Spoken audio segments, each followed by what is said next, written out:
Welcome back to another episode of the Anchored Mind Technology Podcast. We're thrilled to have Mekko with us. With over 20 years of experience in education, Mekko has served as a math teacher and now as an assistant principal. She holds a bachelor and a master's degree. She is also a proud mother and grandmother. In her free time, Mekko enjoys gardening. Let's dive in and learn from her experiences and intelligence. Welcome to the podcast, Mekko. Well, thank you for having me on your show. To get started, what initially inspired you to pursue a career in education? That is a really great question, okay? I actually started my career as a respiratory therapist. Really? Yes. I was a respiratory therapist for approximately 10 years. The days that I were off, I would go to substitute for Bowman ISD. So I was one of their substitute teachers. Wow. While I was subbing, I noticed that a lot of socioeconomic campuses needed educators who could truly relate to students and understand where they were coming from. That's what really grabbed my heart. And noticing how here they have this young lady who looked like them, who talked like them, and she's teaching us. And she's teaching us in a twist where she's making learning fun. Yeah. And this is what I was doing as a substitute teacher. And kids, it was nice at moments to see how kids' light bulbs would go off in their head when they finally able to understand and realize the importance of their education. Yeah.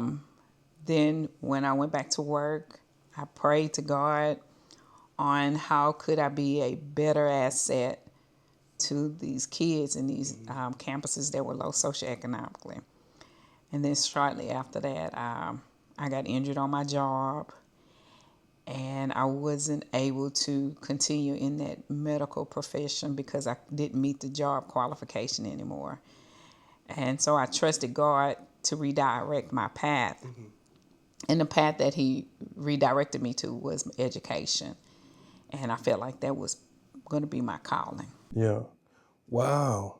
I never knew that you were a respiratory therapist for 10 years and then you were subbing as well.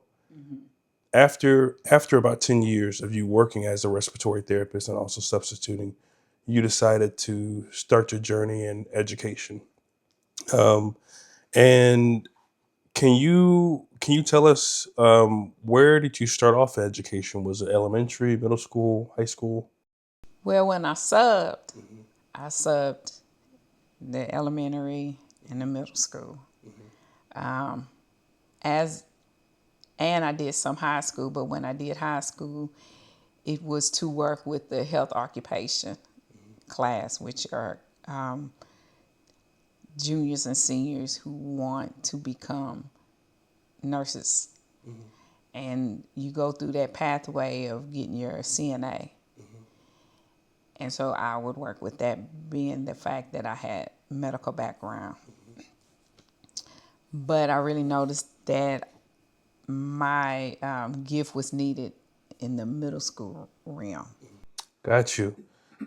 And so whenever you first started doing middle school, um, did you see any like initial issues at all?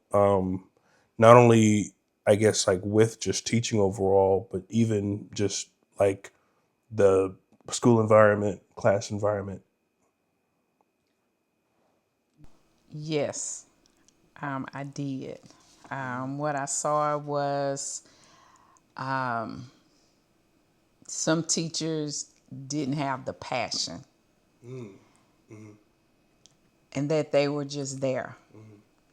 Some teachers had the passion and was getting discouraged because there were other people that were on their team that did not have the passion. And you have to have a vision and a passion, and you have to understand what your why is when you're in education.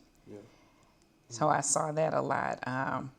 But if you were a passionate teacher, you can see it with the kids in the classroom, the kids on the campus, based on the leaders, and when kids feel supportive and they feel heard, and that they know that you have their best interests, they're going to work hard for you. They're going to work hard for you. Wow. So, what has been the most meaningful part of your work in education? One of the most meaningful part of my education is always remembering to allow God to use me. And when I say that, I know that each student is one of God's angels. And when I'm in front of them, educating them, I'm going to do my best, because I know one day they are going to be an adult.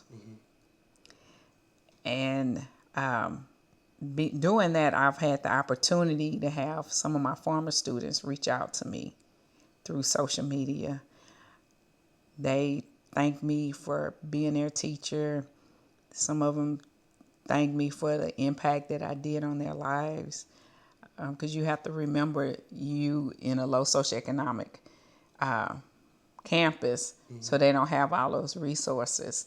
And there were times where a good teacher would have snacks for the kids. That teacher would have create lessons that thrived around them understanding their demographics, their region they lived in, and how they can expand from that and be successful. That they don't have to stay in that area. They have that opportunity to be anybody they want to be, and not to allow that current situation to dictate their future. So a lot of them love that, of what I would do for impact in their lives. You know, you had mentioned, you said that you're looking at them as God's angels and you're seeing them as who they are, and then eventually them becoming adults.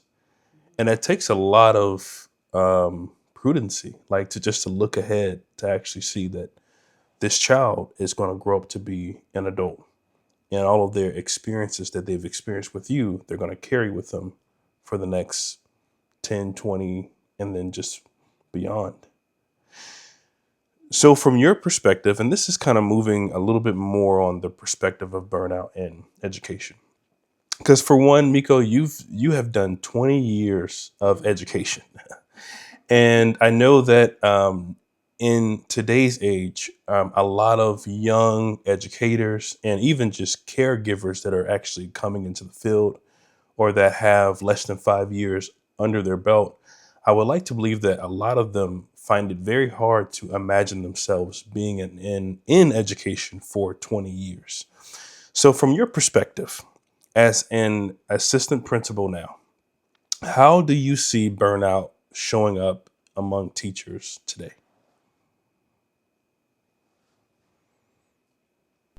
Well, one of the things I see for us with teachers being burnt out, they feel unsupported. That's one of the factors. Some of them sometimes feel unheard. Many feel like they don't have a voice or the freedom to be creative in their classrooms. And then you have some who feel like that they're being put in a box, and they feel unvalued.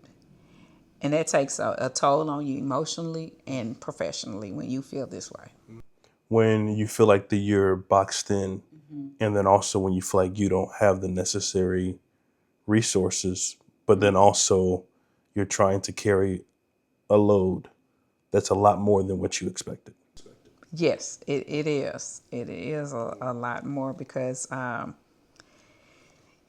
you're having to juggle with 132 kids that's on your roster And that's per teacher. per teacher. Wow.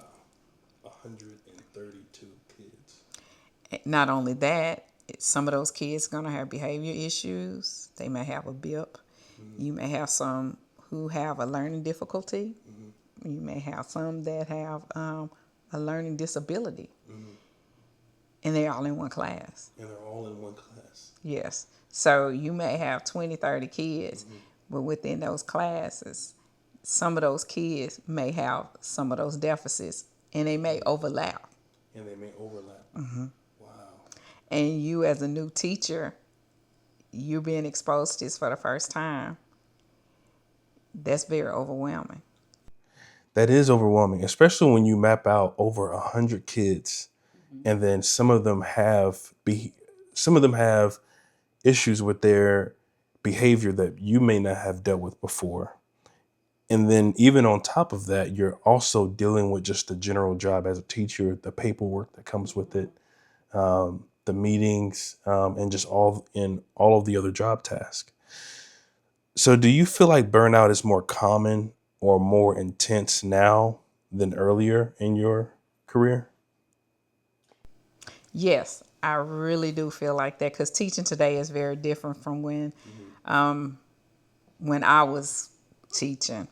When I became a teacher, you were held at a certain status. When you enter into that building, you had to have on pumps. You had to have on pantyhose. You had to look very, very professional. Nowadays, it's not like that. You couldn't. Nowadays, it's totally different. You have people that's coming in this profession, and they're thinking, "Oh, these kids gonna be. It's gonna be easy to deal with these children, with our students, because of the fact that I was in the eighth grade or ninth grade before, and I know how I act when I was in the eighth grade or the ninth grade. So I'm expecting the kids to be just like how I was, that I studied, I took notes, I had all my supplies. But classroom now have a wide range. A wide range of stuff. Like I was telling you, you got your academic levels, you got your behavior challenges, and you have kids who have social and emotional needs. And you have these new teachers who wasn't expecting to come in this and have all of this placed on their plate for them. And then that's when reality hits, and it becomes very overwhelming for the teachers nowadays. And then on top of that, some feel like that they can make more money elsewhere without any of this level of stress. Because there's a lot of stress that you got to deal with. It's a lot of stress that you're dealing with while also being overworked and then even underpaid in some cases as well for the work that you are doing. Yeah. As I've talked with other teachers, educators, and just even other just general care providers, I do see this like, man, I can make money somewhere else, more money somewhere else. So what do you believe are the biggest contributors to burnout for educators right now? Well, some of the things you just said, like the biggest one is your low pay, lack of teacher voice, student behavior challenges, excessive workload that follows teachers home sometimes. Sometimes you going home and you still doing work. You still doing work. And sometimes parents not partnering with you to make sure that we can educate and support their child academic growth. And that weighs heavy on a new educator. That can weigh heavy. Again, as you mentioned, being underpaid, taking work home with you, dealing with parents, which, by the way, do they provide training on even how to deal with parents? Is that training that they actually give to teachers? Yes, they give you a training for, like pretty much like a sentence stem. What if this is how you would handle it. And if you feel like you're unable to reach a common ground with the parent, then we're here to support you. The administrators, the counselors, we can all come together collectively and have a conference where we're now going to ensure that our student that's here has an advocate here that can support them and get the parents to understand what the importance is of their child education and, the behavior or even the attendance. Because sometimes you have parents who feel like it's okay to keep a kid home and not allow them to come to school. Sometimes parents feel like, oh, Johnny is acting this way because he stayed up all night playing a video game. So why are you saying he can't sleep in your class? So you have different things like that. And when it's a team of us that's working with the parent, we also have like a family liaison that comes in and work with the parent as well to try to not only educate the teacher on how to work with the parent, but how the parent can understand the language of education and how the dynamics have changed. And that comes with the family liaison or attendance specialist. They have like different programs that will assist parents to understand this day of education and how to assist with their child education. Wow. So teachers are trained on being able to speak with parents, being able to actually even build that bridge between them and also the students' parents. And it also sounds like, again, when you mentioned about having 132 students in your classroom, so you're doing with this with, or you are speaking with each child in your class, basically, right? Wow, over 130 kids. And and if you're new, it's going to be challenging. And that's what a veteran teachers like very good veteran teachers who are solid with classroom management, with knowing their profession, their teaks, their strands, and knowing how to build a relationship not only with the student but with the parent. Yeah, so because as you know, it takes a village to educate a kid, and if that case, we have to make sure all stakeholders are able to do that. And a veteran teacher that is very solid can help a new teacher. So, how does burnout impact school culture, teacher morale, and student outcomes? When a teacher is burnt out, it affects everybody. What happens is the teacher attendance drop. So the teacher's missing a lot of days. And if the teacher's missing a lot of days, then that's a negative impact on the students because the student is not getting the information that they need from that teacher. Because you're just going to have different substitute teachers come in, which is not fair. And it is not fair to your team because now your team has to pull your slack. And if you're short of subs, now your team have to take your class of 20 and split amongst the team to teach your kids. So now your kids are now being displaced, and it's not fair. It's not fair to the student, and it's not fair to your team.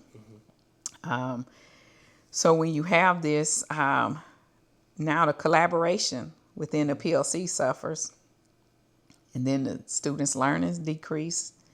Parents become frustrated because they saying, hey, why is my kid coming home telling me that their teacher wasn't here again, and that they had to go to somebody else's classroom, and that they don't understand what their teacher is teaching because they're used to their teacher teaching them a certain way. So burnt out doesn't just affect their one person, it impacts the entire campus culture. Wow. So there is a ripple effect that's happening when a teacher is experiencing burnout and they're experiencing that job related stress. They're taking more days off than they normally would.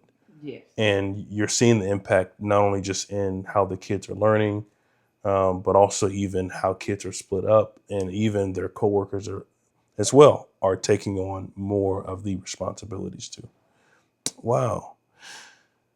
So this is switching a little bit more to your personal experience. with stress and burnout. Have you ever personally experienced seasons of high stress or burnout in your career? Yes, I have. I have. I was working underneath a leadership that created a very negative campus environment and focused more on criticizing teachers than supporting them and helping them grow. Even if it was just to grow in their profession on that campus or to grow in a direction of upper mobility, of becoming a leader, instructional coach, or a director over something. It wasn't happening on that campus, and it didn't. He didn't, or she did not share the vision or the sense of community. It began to affect my health. Matter of fact, it affected so bad I would always get like busted blood vessels in my eyes. And I was constantly going to my doctor, and my doctor recommended me to take off. And also suggested that maybe I may consider a different campus or a different district if this is really affecting my health. And so, in return of listening to her, prior to me listening to her, it was hard for me to get out of my car sometimes, hard to go to work. There was times that I showed up, but I was there, but I wasn't there. And I tried to do all what I can to focus on educating my students instead of thinking about the negative environment around me. So that was like very, very challenging for me. Wow, Miko, thank you for sharing that. It sounds like that was a really rough season for you, um, especially dealing with the type of leadership um, that had this negativity even surrounding it. And do you, even after you left that campus, do you feel like that you were able to move on or even find closure with that season of your life? Well, one of the things that I did was I did find closure with that season of my life because I had to go back and understand my why. And why did I get into education? What was the main key component of me becoming an educator? And once I went back to, hey, you remember when you had this teacher and this teacher did this to you and belittled you and said this, and you always said whenever you had the opportunity to be an educator or just with your kids, your personal kids, your family, that you wouldn't allow that to happen. So that allowed me to say, okay, God, I think you convicting me right now, and I need to go back to my why. And so when I left, I did put all my trust in God to allow Him to guide me and put me in positions where my paths would cross some positive people who want to see you grow as an educator, want to push you to the unlimits, taking you out of your box that you in and putting you in uncomfortable situations just for you to grow. So I'm thankful of that because that really, really helped me to restore my purpose and understand my why. Going back to why you decided to become an educator, why you decided to provide care, knowledge, and compassion to students. Was there a moment when you realized something needed to change to protect your well being?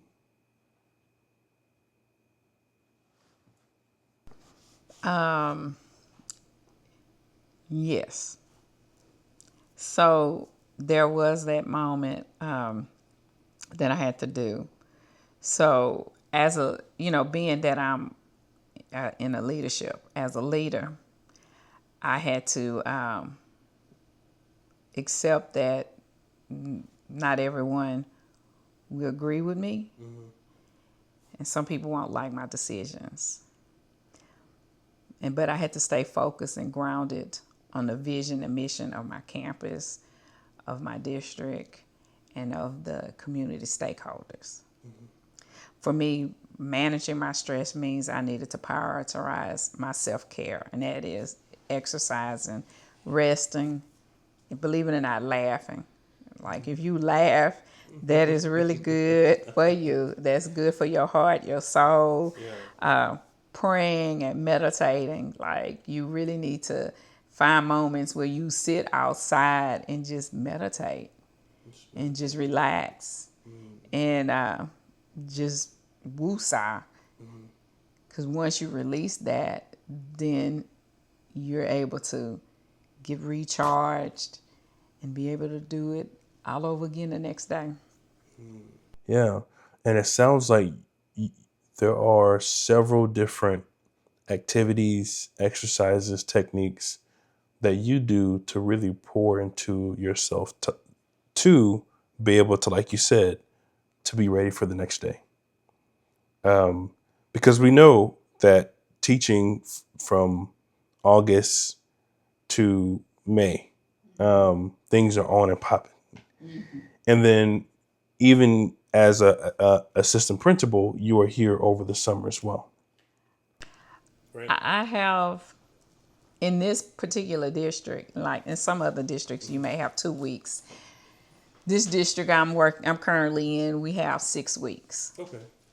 But within those 6 weeks, we as leaders still have to attend different type of professional development training to continue to be abreast with the different changes with the law, the different changes in techniques that you can use when you're communicating with the department that you over, ensuring that when you are doing your walkthroughs or your farmer observations, what and how to use the various different type of resources, the rubric, to ensure that whatever because you are an instructional leader, so you want to make sure that you coach your teacher in the right direction where your teacher can understand the lessons, understand the PLC collaborations, understand their data, understanding how to ensure that the lessons are fun and engaging and that it has rigor in it and that you're able to reach and teach all students, no matter what their disabilities are or their level of learning skills are. You know, our time together so far, I can really hear your passion for education. Well, thank you. Yeah, I can really hear how passionate you are, not only just even as a teacher, but even as a leader as well. So I know that your school is very lucky to have you. Seriously. Um, so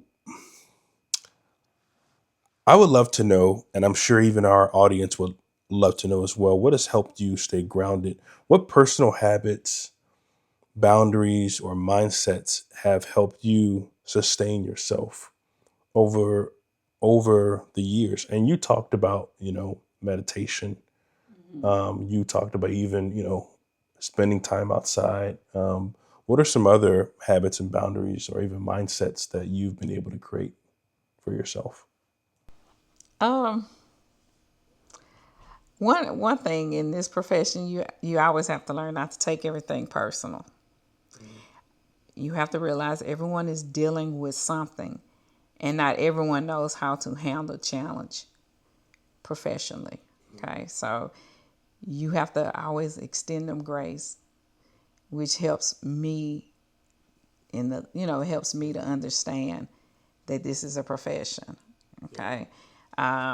Not only that, if I have to reset for any type of times that I've had a difficult time at work, where I work at, it takes me about 45 minutes to drive to and from my job. This gives me an opportunity to intentionally pour into myself by listening to like some of the YouTube motivational speakers, such as Denzel Washington or Maya Angelou, and it helps me to reset before I get to work to have a positive energy vibe. And then when I arrive home, to have a positive energy vibe. Because you have to be able to differentiate the two. You want to leave work where work is and be able to walk into your house and enjoy your family and to be able to create memories with your family instead of coming in stressed from whatever happened at work. Wow. So that time in the morning, that time leaving, that 45-minute window in the morning, and then also in the evening time as well, it gives you some great time to be able to pour into yourself, listen to Denzel Washington, Maya Angelou, and other motivational speakers to really pour into yourself. So basically, by the time you actually get to campus, you're pretty much ready to go. Yes. Like you're pretty much ready to give to your campus community. And Yes. And they, when they see me in this, and we have like, if it's like a roller coaster, they're like, Mekko, how are you so calm? How are you so calm through this? Do you realize this parent just went off on you? And you just like, yeah, they did. But again, you never know what they're going through. yeah, And you have to allow them to know that they have a voice. you have to allow them to have a voice. And like you said, I really like that you said that earlier as well, that you never know what they're going through. That's the truth. And you're having that unconditional positive regard for just everybody, just to know that they're walking in seasons that you don't know anything about. They may be having one of the worst days of their life, but you just being, present, kind, warm to them, could change it all for them. Yeah, because you have to understand when you dealing with some parents, some of our kids, they're homeless. Some parents are going through a divorce. Some parents are, are between jobs. Some parents, believe it or not, they may have been receiving benefits to feed their kids. Now their benefits are gone. And it hurts though. It hurts the parent, and the parent is angry. They're hurt, and then now their child having some type of issues on campus, and now that just piles up on them as well, and you have to just give them grace. Thank you for even showing us just that daily routine of even what helps you to decompress, reset, and just pouring into yourself. So has mentorship, faith, community, or support from others played a role in your longevity in education? Absolutely, it has. It has. One of the things you have to always realize when you're in education, you're a lifelong learner. You have to be willing to be coached. That's one thing. And you have to also be willing to be corrected without being offended. Faith and mentorship has been key in my growth. You have to have faith. And you have to have someone who you can get a positive mentorship from. That's going to tell you, oh no, Mekko, what you're doing is wrong. Oh no, Mekko, no, you have to do it this way. Or Mekko, did you look this up to understand the law on this? So it's different things that helps me out with that. And then for it's like my emotional energy while supporting others, I have to be able to listen, and I have to really, really be able to listen, especially when it's coming down where you have an upset teacher and an upset student. And I have to work with them to find a common ground and understand both of them. I don't take the emotions personal, but I do make sure everyone feels respected. So you are constantly being pouring into other people, while also trying to even be able to build those boundaries, and then also, like you mentioned, not take those things personal. Because it seems like, because you're dealing with so many different types of people and different types of personalities and different types of relationships as well. It, like from students to parents to coworkers to leaders, it seems like you have to make sure that you yourself, like you mentioned, that you're not taking these things personal. When people do give you feedback, or even as you mentioned earlier, getting to the campus and a parent, going off on you or something like that, and you've been able just to let it just roll off of you and just continue, just continue working basically. Um, it takes a lot of grit. It takes a lot of grit. And as I mentioned earlier, for you having 20 plus years in education, I know there's a lot of young educators and just general caregivers that want to know even just the secrets of just being able to to have this longevity. But I think it seems like there are misconceptions about the longevity, because sometimes people think, hey, that people who've been in it 20 plus years, that they've never dealt with any challenges, or they've never dealt with issues, or they haven't dealt with personal burnout and job related stress. But you've been able to show us thus far that you've had that, but it's more about how you respond to it. And it's more about how you go you go about protecting your health and also building healthy boundaries with the community that you serve. So, as we are coming in for a landing, what advice would you give to teachers who are feeling overwhelmed or close to burnout? Well, one of the things I would tell them, it's okay to feel overwhelmed. You need to take a breath. You don't have to do everything at once. Make sure that you practice your self-care. Reach out to your mentor, your instructional coach, or the campus leader, and they will support you and they will help you so you can be successful in this profession. And what would you say to a teacher who feels guilty for needing rest or boundaries? This is normally what I say. If you're not at your best, you can't give your best to students. Rest isn't selfish, it's necessary. And we want teachers who are healthy and whole. We want teachers that are healthy and whole. Because as you mentioned earlier, a teacher that is not, it affects the whole educational community. Wow.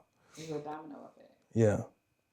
So what does a sustainable teacher look like to you? Number one, they love their job and they love students. Not only that they love students, they're their advocate for their needs. They're going to make sure that they have strong classroom management. Lessons going to be engaging. It's going to be student led learning. You be able to tell as soon as you walk in the classroom. They're going to have effective collaborations when they attend their weekly and daily PLCs with their peers. Is knowing your standards, using your data wisely. You have to be able to take that data, use it wisely, because it's pretty much like you're a doctor.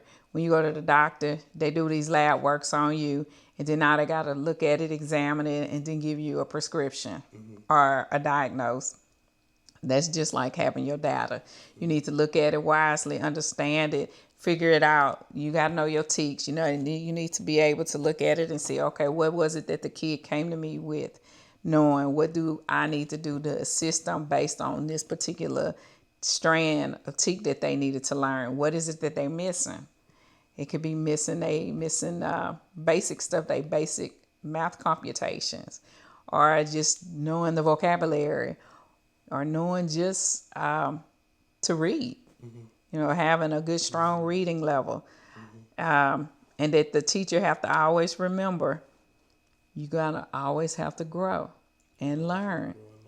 You have to grow and learn. You can't stay stagnant. You have to grow and learn, because each year we have a different group of kids, and kids back then didn't have technology. Kids now have technology. So now you got to understand how to incorporate that technology in your class and make it very efficient and effective for those kids. And you know, I I would love to actually ask you this question before we actually close out. Do you believe that the kids that you taught 20 years ago, do you believe that kids are different in today's age? There's different professions that would say that they are. And there's different, even communities that would also say that kids are different. And even as you mentioned, how technology wasn't there 20 years ago, but technology is now. But would you say that kids are different? Yes. And when I say yes, kids are different. Um, Back then, there wasn't no technology like that. So kids had to talk to each other. They had to learn from each other. They knew how to problem solve. And they knew how to use various different type of strategies to problem solve. Nowadays, we're teaching them how to problem solve. We're teaching them how to have effective conversations with each other. We're teaching them how to safely use and implement technology instead of going search and look for other things that are not learning and not a learning environment. So they are different. But one thing that is still the same is that they desire love, they desire support, they desire encouragement, and they desire consistency. I really love how you showed us, even in that explanation, that kids are different, even in how they socially interact with each other, how they're learning, and the tools that they're using to learn, but their desire to want to be loved, their desire to want to connect is still the same. And it sounds like teachers now today, they have the challenge of being able to really almost peel back that onion to really show that desire to want to love, and even seeing that, because sometimes it's hard to see that when a kid is cussing you out, or when a kid is telling you that they don't want to learn, or that they're very involved in just their own world or in their technology, or whatever the case might be. So it sounds like it takes even that even that 20 years of experience of just being able to see so many changes that have happened, and to really see that one thing that has been the same is students, their desire to still want to learn and to be loved as well. So as we close out, what helps you to stay anchored during difficult seasons in education? I have to always remind myself that the hard seasons are only temporary. Like this is temporary. You need to always stay focused on number one, on the safety of your students, ensuring that they're gonna have a solid academic growth, being very supportive to your teachers, and when you're supportive with your teachers, making sure they are able to grow, learn, make sure that they have an out where they can come and voice their opinions and and be able to feel comfortable voicing them with you, and making sure that you are partnering with the parents and your community stakeholders. Because again, it takes a village to educate a kid. It takes a village to educate a kid. And I've actually noticed that you've actually said that, several times, even just throughout our time together. Is there anything else that you'd like teachers listening to know? Of course, you need to always know your why. And when you begin to feel like something is taking you away from your why, go back and look at your philosophy of education. Because all of us had to write a philosophy of education.